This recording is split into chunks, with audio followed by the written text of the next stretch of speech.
Hello and नमस्कार साथियों, आप सभी का स्वागत है study and grow YouTube platform पर। इस वीडियो में हम ये भारत का हम भूगोल का लेक्चर नंबर 3 रहेगा। और पिछला जो वीडियो था लेक्चर नंबर 2, उसमें हमने हिमालय का लंबवत विभाजन देखा था, जिसमें हमने महान हिमालय, मध्य हिमालय और शिवालिक श्रेणी के बारे में बात की थी। महान हिमालय के दर्रे और यहाँ पर किस प्रकार की श्रेणियाँ हैं उनको देखा था। फिर मध्य हिमालय और शिवालिक श्रेणी की बात हमने की थी। और जो लास्ट कंटेंट था हमारा, उसमें हमने बात की थी कि ट्रांस हिमालय और महान हिमालय के मध्य का जो जोन है उसको इंडो सांगपो सचर जोन कहते हैं। और महान हिमालय और मुख्य हिमालय का जो बीच का भाग है उसको हम मुख्य केंद्रीय भ्रंश यानी MCT मेन सेंट्रल थ्रस्ट उसको नाम दिया जाता है। वहीं मध्य हिमालय और शिवालिक श्रेणी के जो मध्य का भाग है उसे मुख्य सीमांत भ्रंश या फिर MBT मेन बाउंड्री थ्रस्ट बोला जाता है। शिवालिक और विंध्याचल के बीच का भाग को हिमालयन थ्रस्ट या फिर हिमालयन भ्रंश कहा जाता है। इनके बारे में हमने बात की थी। मालदा गैप मेघालय के पठार और विंध्याचल के बीच, और अरावली और विंध्याचल के बीच का जो जोन है उसे GBT यानी कि ग्रेट बाउंड्री थ्रस्ट महान सीमांत भ्रंश कहा जाता है। तो ये हमने लास्ट लेक्चर में देखा था। अब हम जो थर्ड लेक्चर है उसकी शुरुआत एक क्वेश्चन के साथ करते हैं कि निम्नलिखित में से कौन सा राहत आकृतियाँ यानी रिलीफ फीचर का सही उत्तरमुखी नॉर्थवार्ड क्रम है। यानी उत्तरमुखी हमें चलना है, इन श्रृंखलाओं को देखना है जिसमें इन्होंने दिया हुआ है जास्कर, पीर पंजाल, लद्दाख और काराकोरम। चारों ऑप्शन में यही है, जास्कर, पीर पंजाल, लद्दाख और काराकोरम।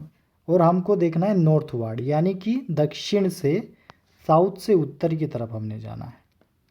तो जब हम ट्रांस हिमालय का भाग पढ़ रहे थे तो ट्रांस हिमालय में हमने देखा था कि सबसे ऊपर जो है ट्रांस हिमालय के जो सबसे ऊपर वाले भाग है वहाँ काराकोरम जो श्रेणी है वो सबसे ऊपर है।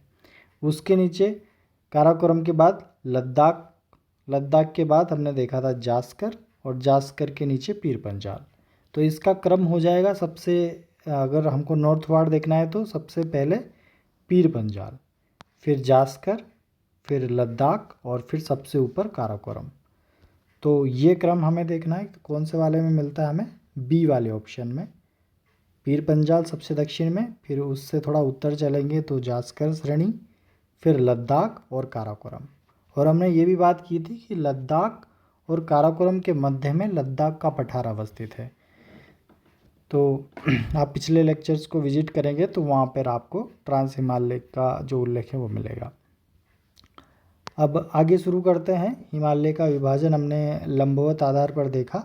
अब हम बात करेंगे प्रादेशिक आधार पर हिमालय का विभाजन की, कि प्रादेशिक आधार पर हिमालय को कैसे बांटते हैं। तो ये जो विभाजन था प्रादेशिक आधार पर, ये दिया था सिडनी बुराड द्वारा।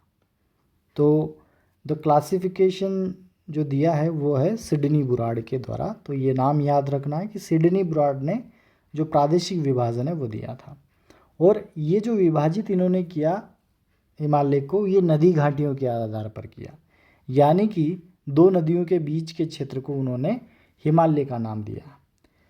तो जैसे सिंधु और सतलज नदी, इन दोनों के जो बीच की पर्वत श्रृंखलाएँ थी, जो हिमालय का इन दोनों के बीच में भाग था, जो लगभग 560 किलोमीटर वाला क्षेत्र है, 560 किलोमीटर वाला क्षेत्र सिंधु और सतलज के बीच का, उसको इन्होंने पंजाब हिमालय नाम दिया।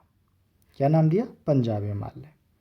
वहीं सतलज और काली नदी के मध्य वाला जो हिमालय वाला भाग है, जो कि 320 किलोमीटर में फैला हुआ है और मुख्यतः कहाँ पर है? उत्तराखंड में है, इसको इन्होंने कुमाऊं हिमालय नाम दिया गया। वहीं आगे बढ़े तो काली नदी से तीस्ता नदी के बीच वाला जो क्षेत्र है 800 किलोमीटर का, उसको इन्होंने नेपाल हिमालय नाम दिया गया, जहाँ पर एवरेस्ट और कंचनजंगा श्रेणी है। और मुख्यतः ये भाग कहाँ पे है? नेपाल में स्थित है। वहीं तीस्ता नदी से ब्रह्मपुत्र नदी के जो बीच वाला हिमालय है उसको नाम दिया गया असम हिमालय का, क्योंकि ये जो क्षेत्र है ये असम वाला भाग है। और इसकी जो लंबाई है 750 किलोमीटर क्षेत्र में ये फैला हुआ है। यानी कि असम हिमालय नाम है क्योंकि असम और अरुणाचल प्रदेश ये दोनों क्षेत्र ये कवर करता है, दोनों राज्यों में अवस्थित है। और यहाँ की प्रमुख श्रेणी है नामचा भरुआ।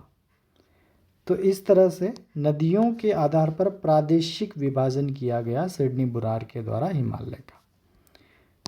तो क्या क्या बात करी हमने देखा सिंधु और सतलज के बीच का जो क्षेत्र है 560 किलोमीटर का, पंजाब हिमालय उसे नाम दिया जाता है। और यहाँ किस प्रकार की चोटियाँ हैं? केटू चोटी भी पंजाब हिमालय में है और नंगा पर्वत भी पंजाब हिमालय में है। कहाँ पर फैला हुआ है ये? जम्मू कश्मीर, लद्दाख और हिमाचल प्रदेश। तो जम्मू कश्मीर, लद्दाख और हिमाचल प्रदेश क्षेत्र में पंजाब हिमालय फैला हुआ है। उसके बाद 320 किलोमीटर लंबा जो कुमाऊं हिमालय है वो सतलज और काली नदी के मध्य वाला हिमालय वाला भाग है। यहाँ की मुख्य चोटी है नंदा देवी और मुख्यतः उत्तराखंड में ये फैला हुआ है। काली नदी और तीस्ता नदी के मध्य 800 किलोमीटर नेपाल हिमालय मुख्यतः नेपाल में है और मुख्य चोटियाँ एवरेस्ट और कंचनजंगा। वहीं तीस्ता से ब्रह्मपुत्र नदी के बीच वाला हिमालय का भाग को असम हिमालय नाम दिया गया, जिसकी प्रमुख चोटी है नामचा भरुआ जो आसाम और अरुणाचल प्रदेश में फैला हुआ है।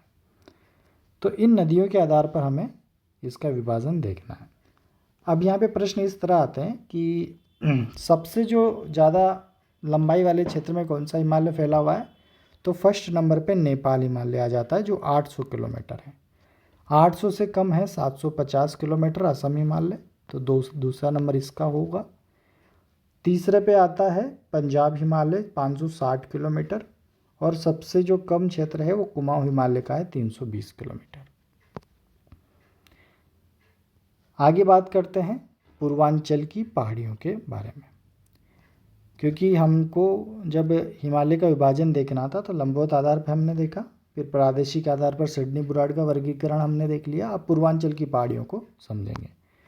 तो पूर्वांचल की पहाड़ियों को हम देखें तो पूर्वांचल की पहाड़ियों में हमें अगर हिमालय को देखा, पूरे हिमालय का जो पूर्वांचल की पहाड़ियों वाला जो भाग है उसको हम देखें तो हिमालय का दक्षिणी पूर्वी मोड़ के बाद जो ये विस्तार है ये पूर्वांचल की पहाड़ियाँ हैं। और ये इंडियन प्लेट और बर्मा प्लेट, जो बर्मा म्यांमार है उस वहाँ की प्लेट इंडियन प्लेट के टकराव से या उनके अभिसरण से पूर्वांचल की पहाड़ियों का निर्माण हुआ है। तो हिमालय का ही विस्तारित रूप है ये। हिमालय की हमने बात करी तो हिमालय का जो पश्चिम वाला भाग है वहाँ पर जो बैंड है उसको बोलते हैं उत्तर पश्चिम बैंड, उत्तर पश्चिम मोड़। और जो इसकी पूर्व में है वो दक्षिण पूर्वी मोड़ है। तो उत्तर पश्चिम मोड़ के बाद जो हिमालय का विस्तार है वो सुलेमान श्रेणी और किरथर श्रेणी के रूप में है, जो मुख्यतः पाकिस्तान में है। तो सुलेमान श्रेणी और किरथर श्रेणी भी हिमालय का ही विस्तार है। वहीं जो पूर्वांचल की पहाड़ियाँ हैं ये भी हिमालय का विस्तार है और इनका निर्माण इंडियन प्लेट और बर्मा प्लेट के अभिसरण से हुआ है। और ये जो बैंड है, जो हिमालय जो बैंड हुआ है, हिमालय की जो आकृति में ये बदलाव है ये बैंड के आकार का है, इसको बोला जाता है हेयर पिन मोड़ या फिर सिंटेक्सियल बैंड। हेयर पिन के आकार का ये मोड़ लेता है, इसलिए इसको हेयर पिन मोड़ बोला जाता है या सिंटेक्सियल बैंड बोला जाता है। तो इंडियन प्लेट और यूरेशियाई प्लेट में लगातार अभिसरण से पूर्वी और पश्चिम भाग में मोड़ पड़ गए। तो पूर्वी और पश्चिम भाग में मोड़ पड़े उसके कारण पूर्वांचल की पहाड़ियाँ और पश्चिम में सुलेमान श्रेणी और कीर्तन श्रेणी का निर्माण होता है। अब पूर्वांचल की पहाड़ियों में मुख्यतः जो पहाड़ियाँ हैं वो है पटकोई बूम, नागा पहाड़ियाँ, मणिपुर की पहाड़ियाँ और लुसाई की पहाड़ियाँ जिनको मिज़ो पहाड़ियाँ कहा जाता है। तो ये मुख्यतः 4 पहाड़ियाँ हमको ध्यान रखनी है। पटकोई बूम जिसमें एक दर्रा है दीफू दर्रा जो अरुणाचल प्रदेश को म्यांमार से जोड़ता है, क्योंकि पूर्वांचल की पहाड़ियों के आगे जो पूरा क्षेत्र है ये पूरा म्यांमार वाले देश से लगता है। तो पटकोई भूमि में स्थित दीफू दर्रा किसको जोड़ रहा है? अरुणाचल प्रदेश को म्यांमार से जोड़ता है। उसके बाद नागालैंड में जो नागा पहाड़ियाँ हैं उनकी सबसे ऊंची चोटी है माउंट सारामती, नागा पहाड़ियाँ नागालैंड में, माउंट सारामती इनकी सबसे ऊंची चोटी। मणिपुर की पहाड़ियाँ कहाँ हैं? मणिपुर में है, जहाँ से एक दर्रा गुजरता है तीजू दर्रा, और तीजू दर्रा भी मणिपुर और म्यांमार को जोड़ने का कार्य करता है। उसके बाद मिज़ोरम में मिज़ो पहाड़ियाँ, या फिर इन्हीं को लुसाई की पहाड़ियाँ कहा जाता है। तो लुसाई की पहाड़ियाँ या फिर मिज़ो पहाड़ियाँ कहाँ पर स्थित है? मिज़ोरम में। प्रश्न मिज़ो पहाड़ियाँ देखे नहीं आता, क्योंकि मिज़ो पहाड़ियाँ से अपन नाम से पता कर सकते हैं कि मिज़ोरम में है। तो प्रश्न आता है लुसाई की पहाड़ियाँ भारत के कौन से राज्य में स्थित है? तो वहाँ पर मिज़ोरम हमारा सही उत्तर होगा। तो पटगोई बूम अरुणाचल प्रदेश में, नागा पहाड़ियाँ नागालैंड में, मणिपुर की पहाड़ियाँ मणिपुर में, और लुसाई की पहाड़ियाँ कहाँ हैं? मिज़ोरम में स्थित है। ये पूर्वांचल की पहाड़ियाँ हैं। और माउंट जो सारामती है वो कहाँ की सबसे ऊंची चोटी है? नागा पहाड़ियों की सबसे ऊंची चोटी है। तो ये पूर्वांचल की पहाड़ियाँ हमने देखी। तो हिमालय को हमने लंबवत आधार, प्रादेशिक आधार और पूर्वांचल की पहाड़ियाँ तीनों रूप में देखा है। अब हम भारत के भौतिक विभाजन में दूसरा विभाजन देखेंगे, जो भारत का मैदानी भाग है, और उसमें भी हम उत्तर वाला मैदानी क्षेत्र देखेंगे।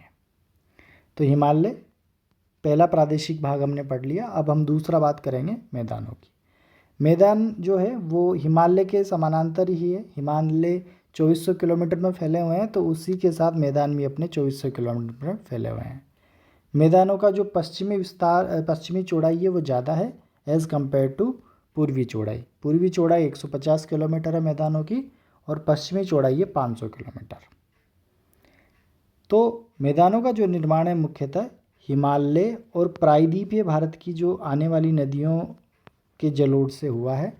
तो ये काफ़ी उपजाऊ मैदान है भारत के उत्तर भारत का, जहाँ से भारत की मुख्यतः जितनी भी कृषि फसलें हैं वह यहीं से उत्पादित होती है।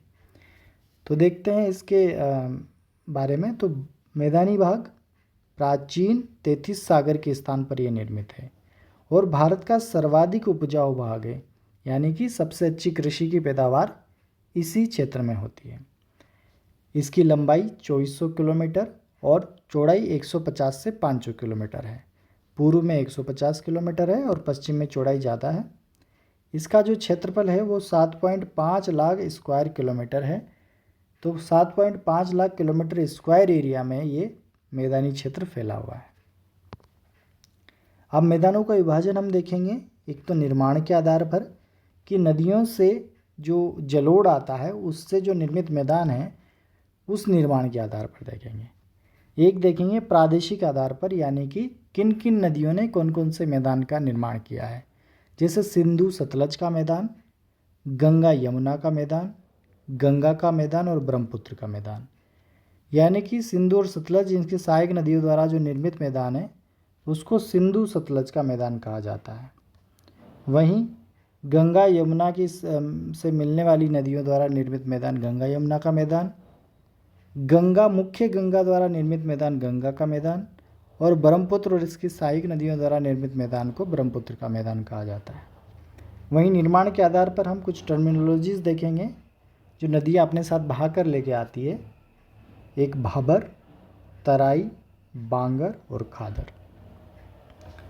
तो सबसे पहले मैदानों का विभाजन हम देखेंगे निर्माण के आधार पर। तो इसको समझने की कोशिश करेंगे कि जैसे कोई नदी पहाड़ों से नीचे उतरती है तो अपने साथ मोटे मोटे कंकड़ पत्थर साथ मिलाती है, और जो गिरिपाद वाला क्षेत्र होता है यानी कि पहाड़ के तली वाला क्षेत्र होता है वहाँ पर ये टुकड़े धीरे धीरे इनका जमाव होने लगता है। जब ये टुकड़े कुछ इस तरह जम जाते हैं तो ये जल अपने साथ सामान लाया वो इसने यहाँ पे जमा दिया, तो इसीलिए इसको जलोढ़ शंकु बोला जाता है। इन कंकड़ पत्थरों को क्या बोला जाता है? जलोढ़ शंकु। और जब ये जलोढ़ शंकु बहुत सारे हो जाते हैं तो इन जलोढ़ शंकुओं को एक और नाम दिया जाता है जलोढ़ पंख। यानी कि अनेक जलोढ़ शंकु जब इकट्ठा होंगे तो उनको जलोढ़ पंख कहा जाएगा। और जब ये पत्थर के टुकड़े इतने बड़े बड़े हैं तो ये कृषि के लिए बिल्कुल भी उपयुक्त क्षेत्र नहीं है। तो भाबर जो क्षेत्र है या फिर भाबर जो मैदान निर्मित किया नदी ने, वो कृषि के लिए बिल्कुल उपयुक्त नहीं है, क्योंकि यहाँ पर जो पार्टिकल्स है मिट्टी के वो काफ़ी बड़े हैं, जो कण हैं वो काफ़ी बड़े हैं। तो भाबर क्या है, नदियों से जब पर्वतों से नदियाँ नीचे उतरती है तो अपने साथ चट्टानी टुकड़े, कंकड़ पत्थर लेके आती है, उनका जमाव करती है, वो भाग भाबर कहलाता है। और कंकड़ पत्थरों का जमाव एक शंकु के रूप में होता है, तो इसे जलोढ़ शंकु बोलते हैं।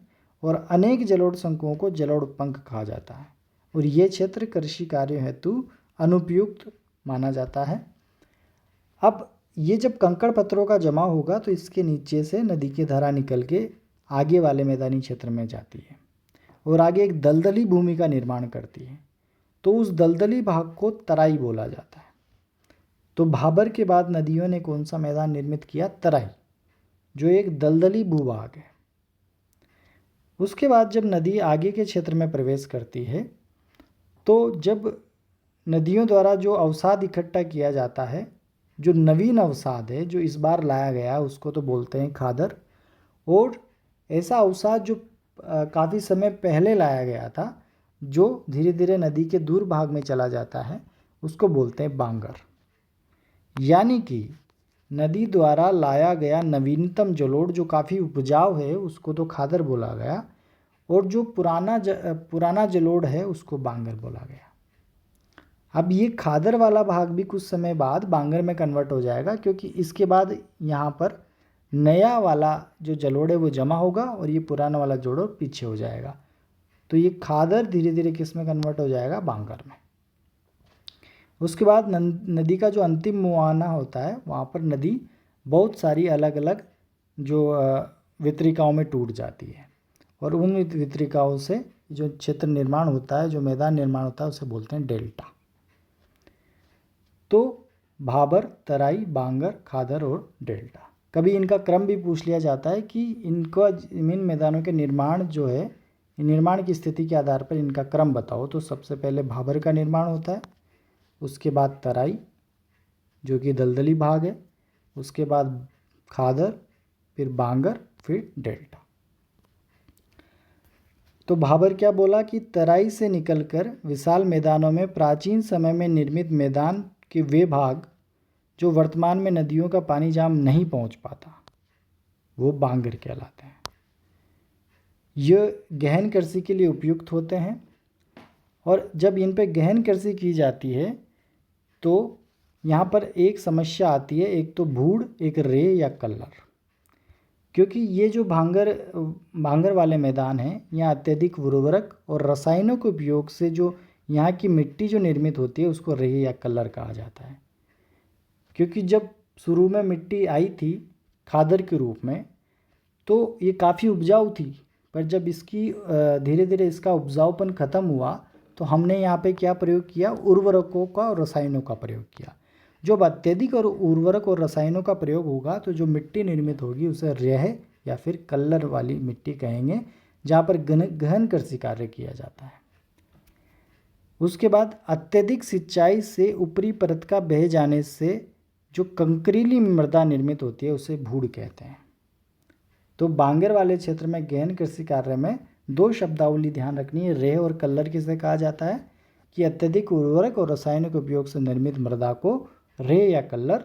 वहीं अत्यधिक सिंचाई से जब मिट्टी की ऊपरी परत बह जाती है और जो कंकरीली मृदा का निर्माण होता है उसे भूड़ कहा जाता है। वहीं खादर नदियों द्वारा लाई गई नई जलोढ़ मृदा, उसको खादर बोला।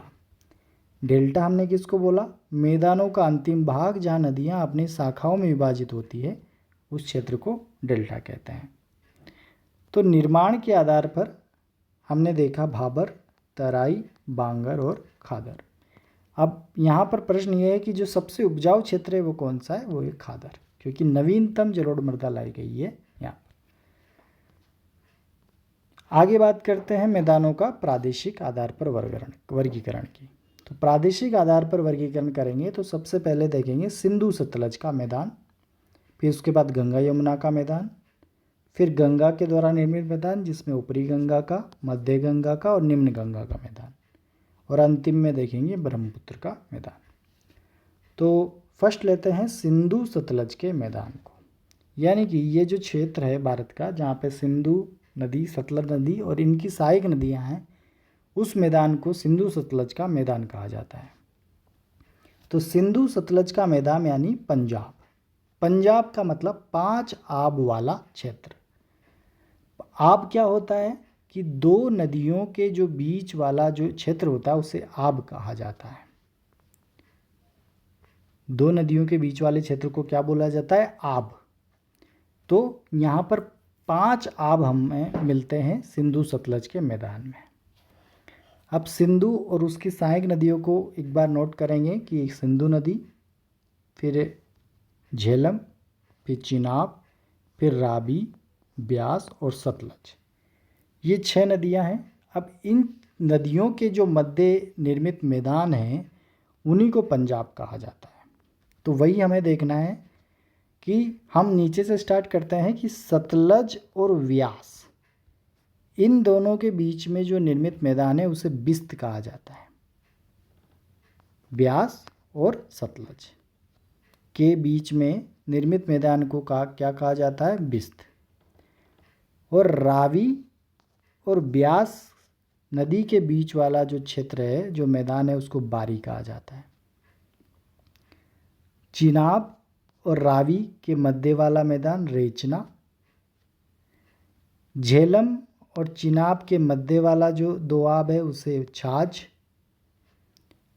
सिंधु नदी और झेलम के मध्य जो दोआब वाला क्षेत्र है उसे सिंध सागर दोआब।